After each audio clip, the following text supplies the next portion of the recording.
इयत्ता 9वीच्या सर्व विद्यार्थ्यांचं पुन्हा एकदा या व्हिडिओमध्ये हार्दिक स्वागत. तर आज आपण इयत्ता 9वी गणित भाग 1 प्रकरण 2 वास्तव संख्या यातील सराव संच 2.3 यातील प्रश्न 4 या ठिकाणी पाहणार आहोत. मागील व्हिडिओमध्ये आपण प्रश्न 1, 2, 3 घेतला होता. या व्हिडिओमध्ये आपण प्रश्न 4, 5 आणि 6 हे 3 प्रश्न या व्हिडिओमध्ये घेणार आहोत. प्रश्न 4 आहे, खालील करणींना सोपे रूप द्या. त्यातील आपण पहिलं उदाहरण घेऊया. करणी 27 आणि ही कोटी 2 आहे. आणि ज्या करणीची कोटी 2 असते त्याला आपण वर्गमूळ 27 असं देखील वाचू शकतो, किंवा करणी 27 कोटी 2. त्याला सोपं रूप देताना आपण या 27चे अवयव पाडायचे. आणि हे अवयव पाडत असताना आपण उभ्या पद्धतीनं अवयव पाडायचे. 27ची उभ्या पद्धतीनं. आता 27मध्ये 7 हा विषमांक आहे, ह्याला 2 भाग जाणार नाही, मग आपण 3 भागाला व्हायचा. 3 9 27, 3 त्रिक 9 आणि 3 1 3 हे त्याचे मूळ अवयव पडले. मग हे अवयव आपण या ठिकाणी लिहूया. करणी 27च्या ऐवजी 3 × 3 × 3. आता या ठिकाणी कोटी 2 आहे म्हणून या ठिकाणी दोघांचा गट करायचा. आणि जो दोघांचा गट केलेला आहे त्या गटाच्या ऐवजी दोघांच्या ऐवजी एक अवयव त्या ठिकाणी बाहेर घ्यायचा.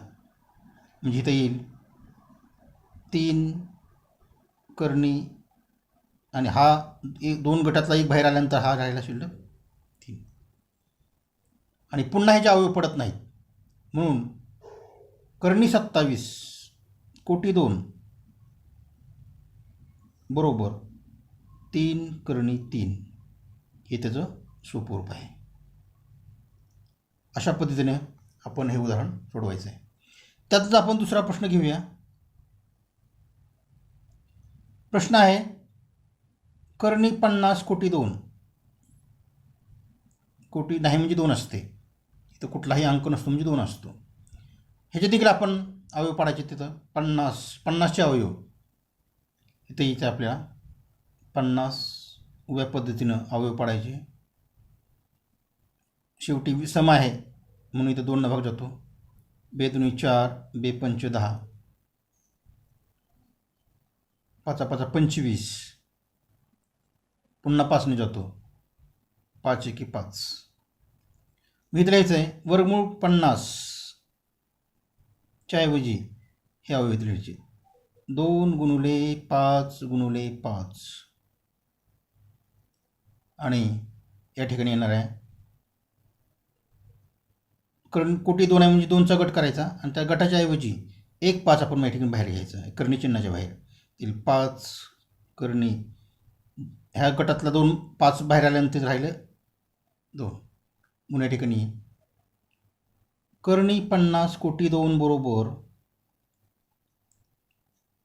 5 करणी 2 हे आपलं उत्तर.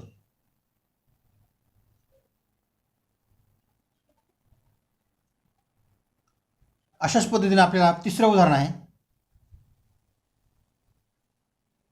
तिसरं उदाहरण करणी 250 कोटी 2.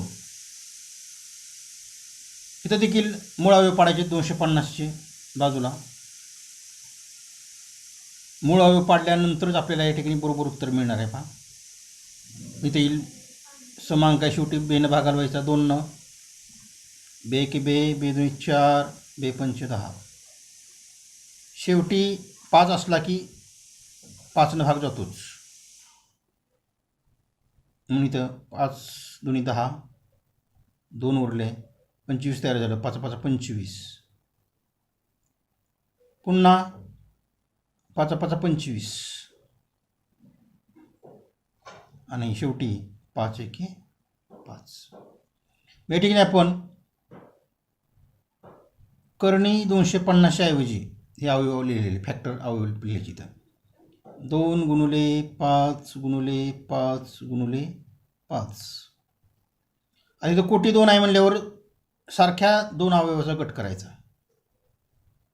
आता इथं 5ला एकच आहे, दुसरा 5 नाही. इथं 2ला पण दुसरा 2 नाही, आणि ह्यांच्या गट होणार नाही. मग इथं येईल या दोघांच्या ऐवजी एक आपण बाहेर घ्यायचा. इथे येईल 5 कर्णी चिन्हामध्ये शिल्लक राहील. 2 गुणुले 5 आणि ह्याचं उत्तर येणार आहे 5 कर्णीमध्ये दोघांचा गुणाकार 5 गुणिले 10. आणि हे उत्तर आलेलं आहे कर्णी 250 कोटी 2. हे उत्तर आलेलं आहे 5 कर्णी 10. ह्या 10चे पुन्हा अवयव पडत नाहीत. पडल्यातून त्यातून सामायिक बाहेर निघत नाही, म्हणजे त्याचं वर्गमूळ निघत नाही, म्हणून या पिढी हे जे अवयव आले 5 कर्णी 10.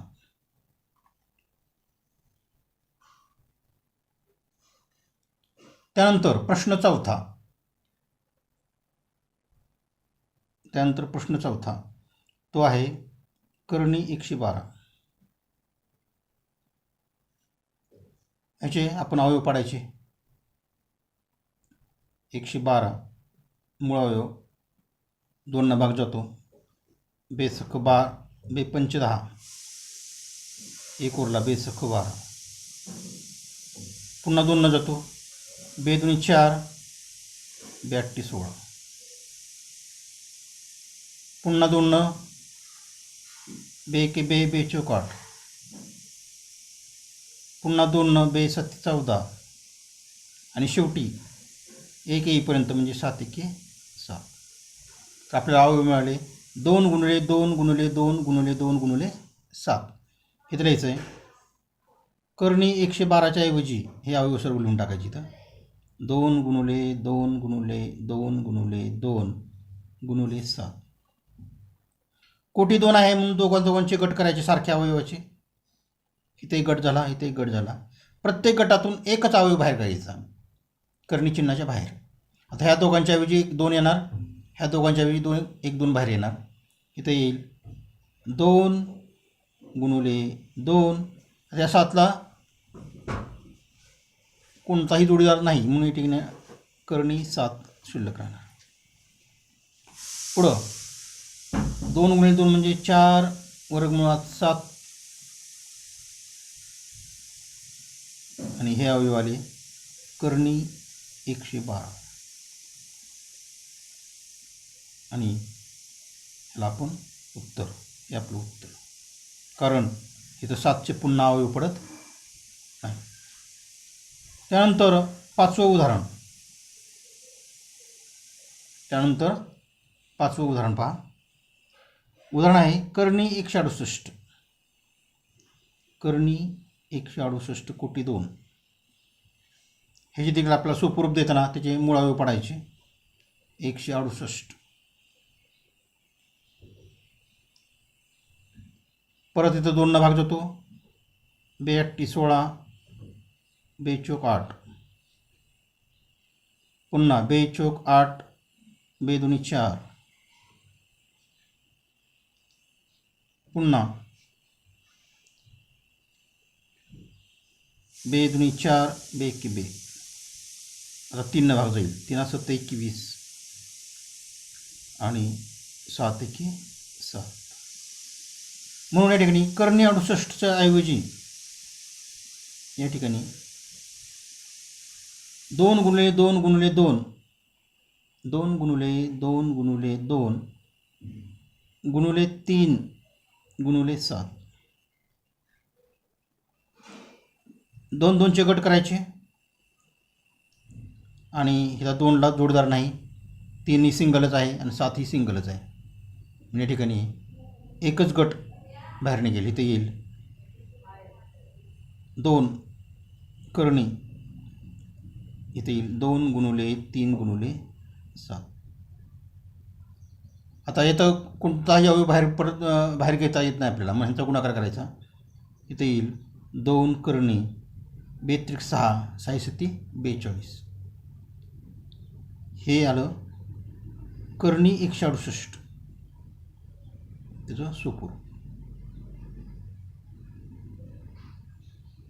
2 कर्णी 42. तर अशा पद्धतीने आपण कर्णींना सोपे रूप देताना सुरुवातीला कर्णिस्थ जी संख्या असते त्या कर्णिस्थ संख्येचे आपण मूळ अवयव पाडून जेवढी कोटी आहे तेवढे गट केल्यानंतर त्या प्रत्येक गटाच्या ऐवजी एक अंक त्या ठिकाणी बाहेर घ्यायचा आणि उरलेले अंक कर्णी चिन्हामध्ये लिहून आतमध्ये त्यांचा गुणाकार करायचा. आता पुढला प्रश्न 5वा. खालील संख्यामधील लहान मोठेपणा ठरवा. खाली तुम्हाला 2 कर्णी दिलेले आहेत. 7 कर्णी 2 स्वल्पविराम 5 कर्णी 3. या दोघांमधील लहान मोठेपणा ठरवण्यासाठी सुरुवातीला त्यांच्या कोटी सारख्या आहेत का. जर कोटी सारख्या असतील तर या करणीचे रूपांतर आपल्याला साध्या करणीमध्ये करायचं आहे. जसं आपण मगाच्या उदाहरणामध्ये 2 अवयवाचा गट असेल तो दोघांच्या ऐवजी एक अंक आपण बाहेर घेत होतो. त्याच पद्धतीने आपण बाहेरचा जो अंक आहे 7 त्याला आतल्या कर्णिस्थ संख्येच्या आतमध्ये घ्यायचं आहे, कर्णीच्या आतल्यामध्ये घ्यायचं आहे. त्यावेळेस त्याचा जो वर्ग आहे तो आपण आतमध्ये राहायचा. म्हणजे आपल्याला त्या करणीचं रूपांतर साध्या करणीमध्ये करता येऊ शकतं. आता इथे लिहूया आपण. 7 आहे, करणीच्या बाहेर आहे, त्याला आपण कर्णिस्थ संख्ये आतमध्ये घ्यायचं आहे.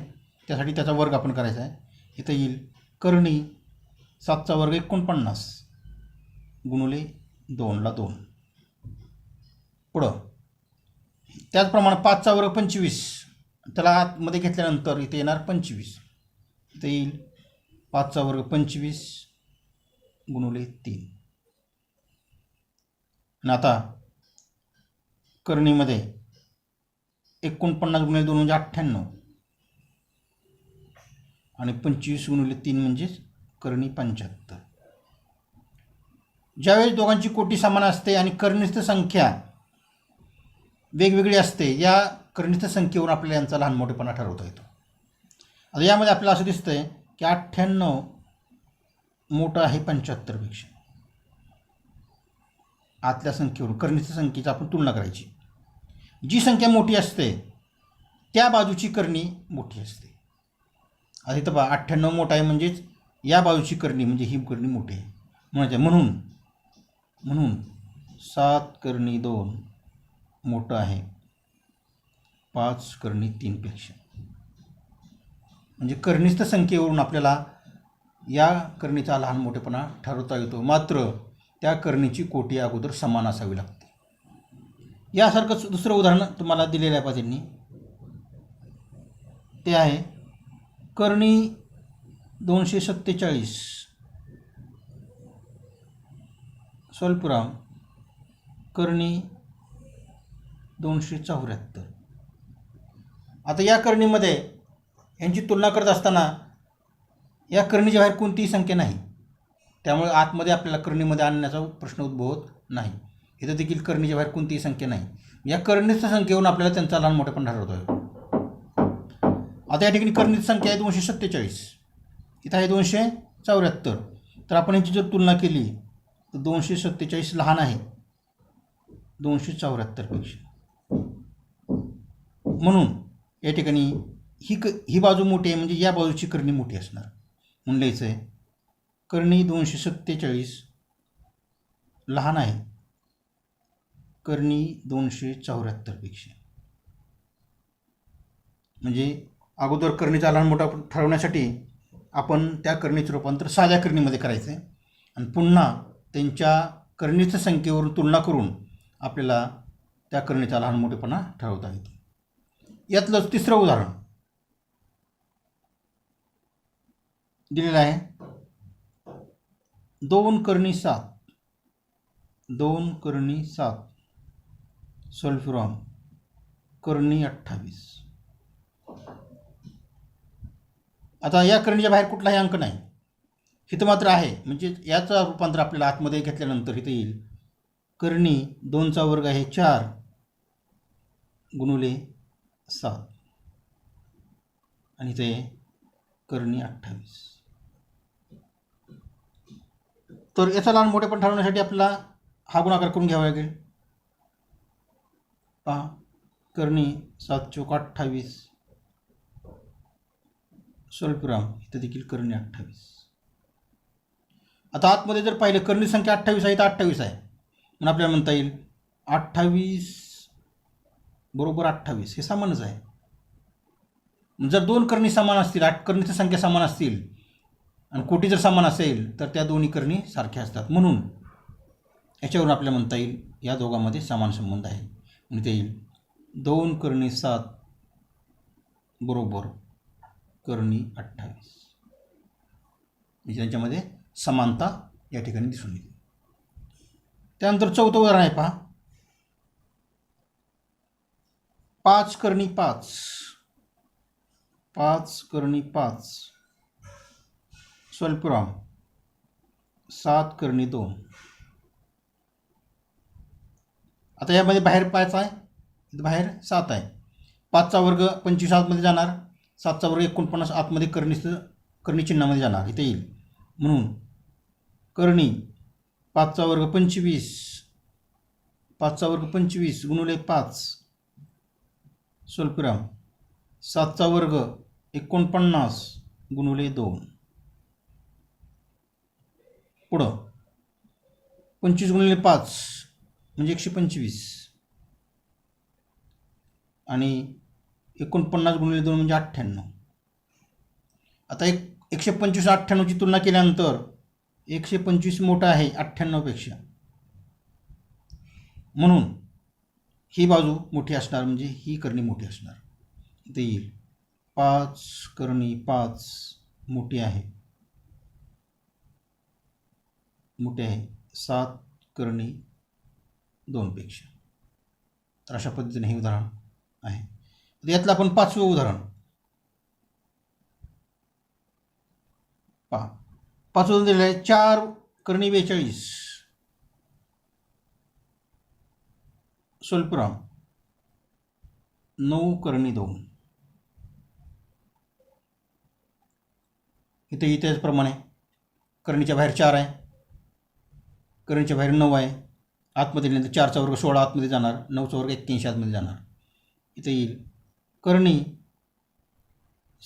4चा वर्ग 16 गुणिले 42 स्वल्पविराम कर्णी 9चा वर्ग 81 गुणिले 2. आणि इथं यांचा गुणाकार आपण बाजूला करूया इथं. तर इथे येईल 42 गुणिले 16, 16 दुनी 32, 16 64, 64 आणि 3 67. गुणाकार केलेला कर्णी 672 स्वल्पविराम 81 गुणिले 2 म्हणजे 162. आता यामध्ये आपल्याला 672 मोठं आहे, इथे लिहायचं आपण 672 मोठं आहे 162पेक्षा, म्हणून या ठिकाणी येईल 672 मोठं आहे म्हणजे या ठिकाणी ही बाजू मोठी येणार आहे. म्हणून इथे येईल 4 कर्णी 42, 4 कर्णी 42 मोठं आहे 9 कर्णी 2पेक्षा. तर अशा पद्धतीने हे उदाहरण आहे. आता यातलं 6वं उदाहरण पहा. 5 कर्णी 3 स्वल्पविराम 9. आता कर्णीच्या बाहेर 5 आहे, इथं कर्णीच्या बाहेर 9 आहे. मग कर्णीच्या बाहेरची संख्या आपण कर्णीमध्ये नेत असताना आपण वर्ग करतो, म्हणजे ह्याचा होईल 5चा वर्ग 25 आतमध्ये जाईल आणि इथं 9 आहे तर 9चा वर्ग तो 81 होणार, त्याला आपण कर्णी चिन्हामध्ये 81 लिहायचं आहे. इथं पहा. म्हणून इथे येईल कर्णी 5चा वर्ग 25 गुणिले 3 स्वल्पविराम ही कर्णी चिन्हाच्या बाहेरच आहे, हा कर्णी चिन्हामध्ये टाकल्यानंतर त्याचा वर्ग होतो, इथे येईल 9 गुणिले 9चा वर्ग 81. आता दोन्ही कर्णीमध्ये आल्या म्हणून या ठिकाणी कर्णी 75, 25 त्रिक 75, इथे कर्णी 81.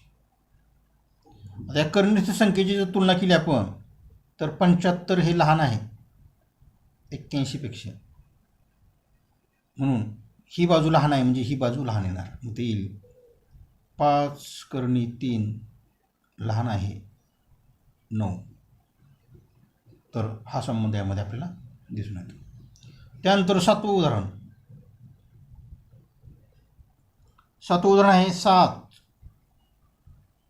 आणि 2 करणी 5. मगाच्याप्रमाणे करणीच्या बाहेरची संख्या असेल त्याचा वर्ग करून त्याला करणीमध्ये टाकायचं. 2चा वर्ग 4 करून त्याला करणीच्या चिन्हामध्ये टाकायचं.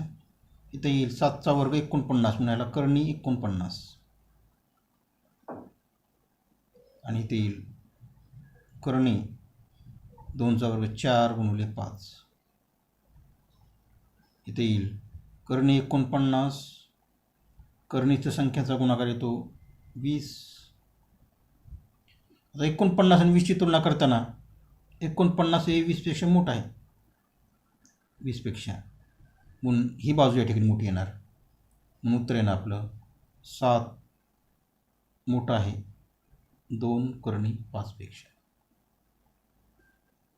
असा हा पद्धतीने करणीस्थ संख्येला सोपरूप देऊन किंवा सोपरूप देऊन आपल्याला त्या ठिकाणी त्या 2 करणीमधील लहान मोठेपण आपल्याला करणीस्थ संख्येवरून ठरवता येतो.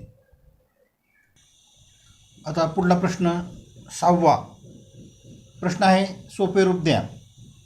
तर यामध्ये तुम्हाला पहिल्या उदाहरणामध्ये 5 करणी 3 अधिक करणी 3 या करणीमध्ये बेरजेची क्रिया आहे. जेव्हा बेरीज किंवा वजाबाकी अशा प्रकारच्या क्रिया करायच्या असतात त्यावेळेस त्या करणीला आपल्याला सोपरूप द्यावं लागतं.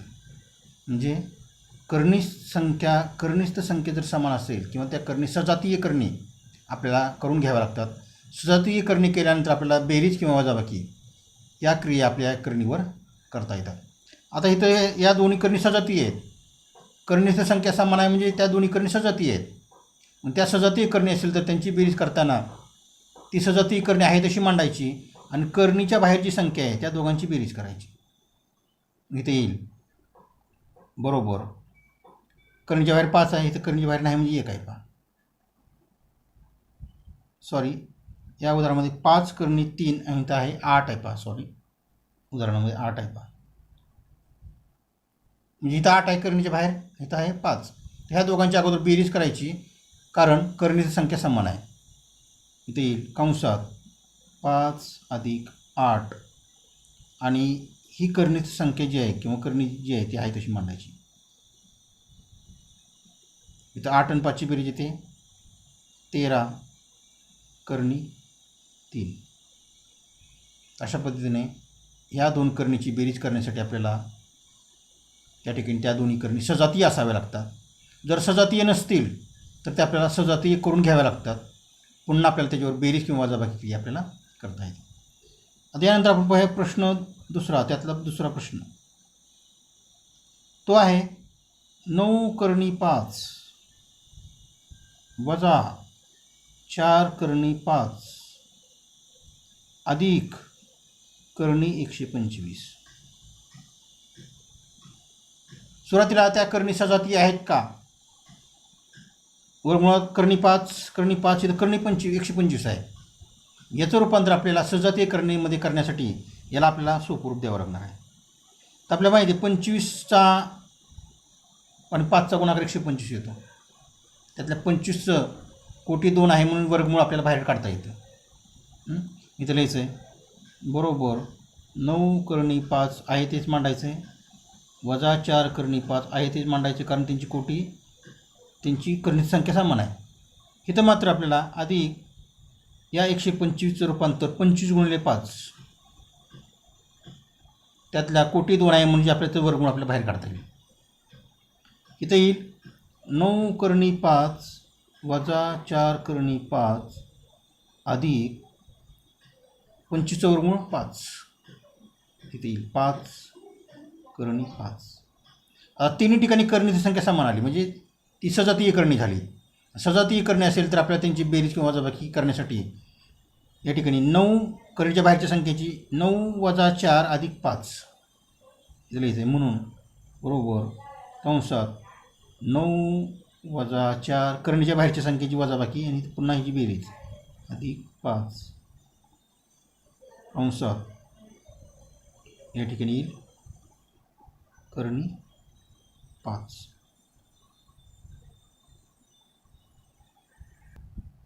आता या ठिकाणी कंसातले यांची आपल्याला वजाबाकी बेरीज करायची आहे. 9 वजा 4 म्हणजे 5, 5 अधिक 5 म्हणजे 10. इथे उत्तर येणार आहे 10 करणी 5. हे आलं आपल्या यावरच्या क्रियांचं उत्तर. आपल्याला 10 करणी 5 या ठिकाणी मिळाले. त्यानंतर तिसरा प्रश्न आहे पहा. तिसरा प्रश्न आहे 7 करणी 48 वजा 2 वजा करणी 27 वजा करणी 3. तर या ठिकाणी आपल्याला करणी 3 आहे तर करणी 27 आहे, करणी 48 आहे, आपल्याला सोपं रूप द्यावं लागेल. त्यासाठी आपल्याला बरोबर 7 करणी 48चा विस्तार तिथे येईल 16 48 किंवा 24 दुनी 48. परंतु 24 दुनी 48 केलं तर 24चं वर्गमूळ कोटी 2 वर्गमूळ बाहेर निघणार नाही. मात्र 16चं वर्गमूळ आपल्याला बाहेर काढता येईल. इथे येईल 16 48 16 गुणिले 3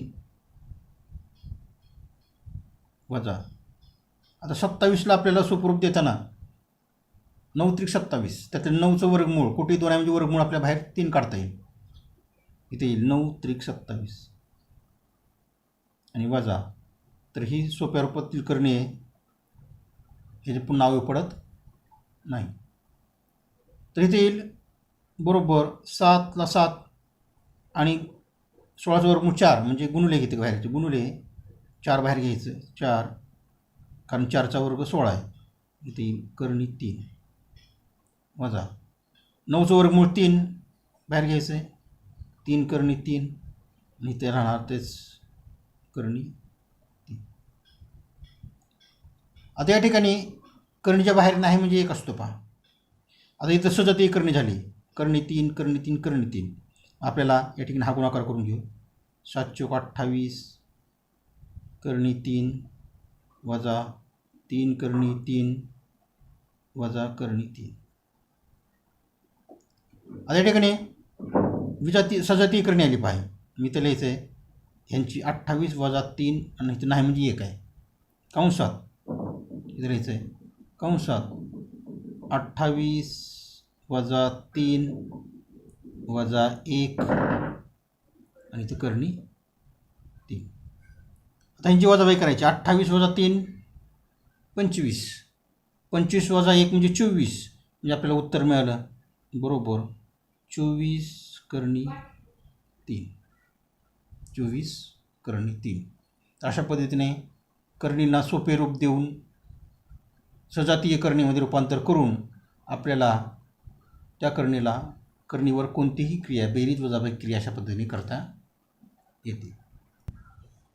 आता यातलं शेवटचं उदाहरण पहा. करणी 7 वजा 3/5 अपूर्णांक आहेत. करणी 7 अधिक 2 करणी 7 या सजातीय करणी आहेत. सजातीय करणीवर क्रिया करताना आपण काय करतो, करणीच्या बाहेर जी संख्या आहे त्यांची फक्त बेरीज किंवा वजाबाकी जी क्रिया ती करतो. ती करणीच्या बाहेर नाही म्हणजे 1 आहे पहा. इथे लिहूया म्हणून बरोबर कंसात 1 इथे येईल वजा 3/5 इथे येईल अधिक 2 आणि कंस पूर्ण केल्यावर जी सजातीय करणी आलेली आहे ती करणी इथे लिहून टाकायची करणी 7. आता ह्याच्यावरची क्रिया करताना इथे 2 1 आहे पहा, 1ला धनचिन्ह आहे, हे 2 आहे ह्याला पण धनचिन्ह आहे. हे पूर्ण 1 आणि 2 यांची बेरीज आपल्याला करता येते आणि ते येईल 1 अधिक 2 म्हणजे इथे येईल 3. ह्या 1ची आणि ह्या 2ची बेरीज केल्यानंतर 3 वजा 3/5 येईल करणी 7 बरोबर. आता ही क्रिया करताना काय करायचं पहा, हा पूर्णांकाला छेद एक द्यायचा. हा पूर्णांकाची वजाबाकी ज्याप्रमाणे करतो आपण त्यावेळेस काय करतो आपण छेद आहे तोच मांडतो आणि छेद असे त्याचा गुणाकार करतो. 1 गुणिले 5 म्हणजे 5, छेद भिन्न आहे आणि हा तिरपा गुणाकार करायचा आणि हा तिरपा गुणाकार करायचा आणि त्यांची वजाबाकी करायची. ते येईल 3/5 15 इथे येईल वजा 3 1 3 वजा 3 1 3 आणि कर्णी 7 आहे तसं. पहा, छेदाछेदाचा गुणाकार केला, तिरपा गुणाकार केला 15 वजा तिरपा गुणाकार केला 3 आणि 15 वजा 3 म्हणजेच 12/5 तील कर्णी 7. नाही तर हेच उदाहरण आपण असं लिहू शकतो उत्तर 12 कर्णी 7/5. तर अशा पद्धतीने सोपे रूप देताना किंवा करणीवर क्रिया करताना त्या करणीचं रूपांतर आपण सजातीय करणीमध्ये करायचं आहे. आणि सजातीय करणीमध्ये रूपांतर केल्यानंतर करणीच्या बाहेर ज्या संख्या असतात त्यांची बेरीज किंवा वजाबाकी ज्याप्रमाणे क्रिया दिलेली आहे त्याप्रमाणे क्रिया करून त्याला आपल्याला सोपं रूप देता येईल.